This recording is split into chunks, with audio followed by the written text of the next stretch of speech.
अयोध्या कांड 89वां सर्ग। भरत का सेना सहित गंगा पार करके भरद्वाज के आश्रम पर जाना। श्रृंगवेरपुर में ही गंगा के तट पर रात्रि बिताकर रघुकुल नंदन भरत प्रातःकाल उठे और शत्रुघ्न से इस प्रकार बोले। शत्रुघ्न, उठो, क्या सो रहे हो? तुम्हारा कल्याण हो। तुम निषादराज गुह को शीघ्र बुला लाओ, वही हमें गंगा के पार उतारेगा।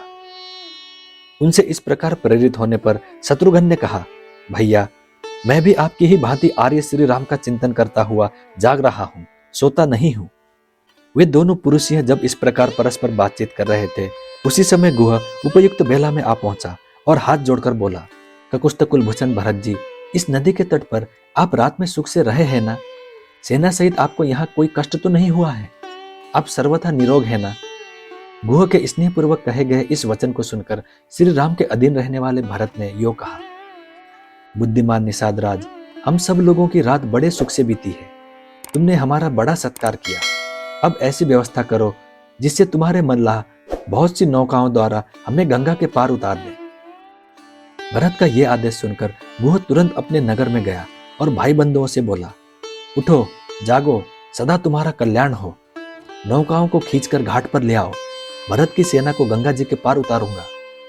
गुह के इस प्रकार कहने पर अपने राजा की आज्ञा से सभी मल्लाह शीघ्र ही उठ खड़े हुए और चारों ओर से 500 नौकाएं एकत्र कर लाए। इन सब के अतिरिक्त कुछ स्वस्तिक नाम से प्रसिद्ध नौकाएं थीं, जो स्वस्तिक के चिन्हों से अलंकृत होने के कारण उन्हीं चिन्हों से पहचानी जाती थी। उन पर ऐसी पताकाएं फहरा रही थीं जिनमें बड़ी बड़ी घंटियां लटक रही थी। स्वर्ण आदि के बने हुए चित्रों से उन नौकाओं की विशेष शोभा हो रही थी। उनमें नौका खेने के लिए बहुत से डांड लगे हुए थे तथा चतुर नाविक उन्हें चलाने के लिए तैयार बैठे थे। वे सभी नौकाएं बड़ी मजबूत बनी थी। उन्हीं में से एक कल्याणमयी नाव गुह स्वयं लेकर आया, जिसमें श्वेत कालीन बिछे हुए थे तथा उस स्वस्तिक नाम वाली नाव पर मांगलिक शब्द हो रहा था। उसमें सबसे पहले पुरोहित, गुरु और ब्राह्मण बैठे।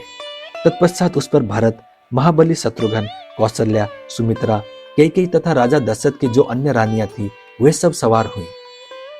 तदंतर राज परिवार की दूसरी स्त्रियां बैठी। गाड़ियां तथा कर्य विकर्य की सामग्रियां दूसरी दूसरी नावों पर लाद दी गई। कुछ सैनिक बड़ी बड़ी मसाले जलाकर अपने खेमों में छूटी हुई वस्तुओं को संभालने लगे। कुछ लोग शीघ्रतापूर्वक घाट पर उतरने लगे तथा बहुत से सैनिक अपने अपने सामान को ये मेरा है, ये मेरा है, इस तरह पहचान कर उठाने लगे। उस समय जो महान कोलाहल मचा वो आकाश में गूंज उठा। उन सभी नावों पर पताकाएं फहरा रही थी।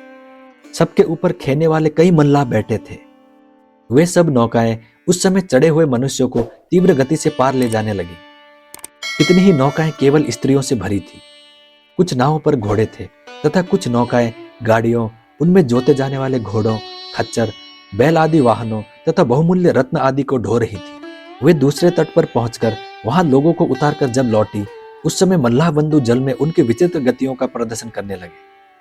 वे जयंती पताकाओं से सुशोभित होने वाले हाथी महावतों से प्रेरित होकर स्वयं ही नदी पार करने लगे। उस समय वे पंखधारी पर्वतों के समान प्रतीत होते थे। कितने ही मनुष्य नावों पर बैठे थे और कितने ही बांस तथा तिनकों से बने हुए बेड़ों पर सवार थे। कुछ लोग बड़े बड़े कलशों, कुछ छोटे घड़ों और कुछ अपनी बाहों से ही तैरकर पार हो रहे थे। इस प्रकार मल्लाहों की सहायता से वो सारी पवित्र सेना गंगा के पार उतारी गई।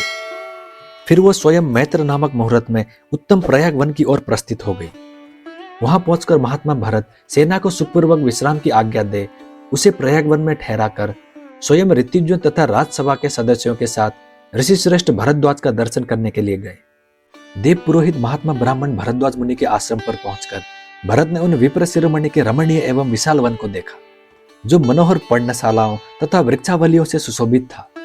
इस प्रकार श्री वाल्मीकि निर्मित आर्षा रामायण आदि काव्य के अयोध्या कांड में 89वां सर्ग पूरा हुआ।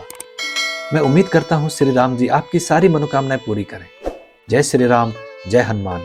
अब मिलते हैं अगली वीडियो में।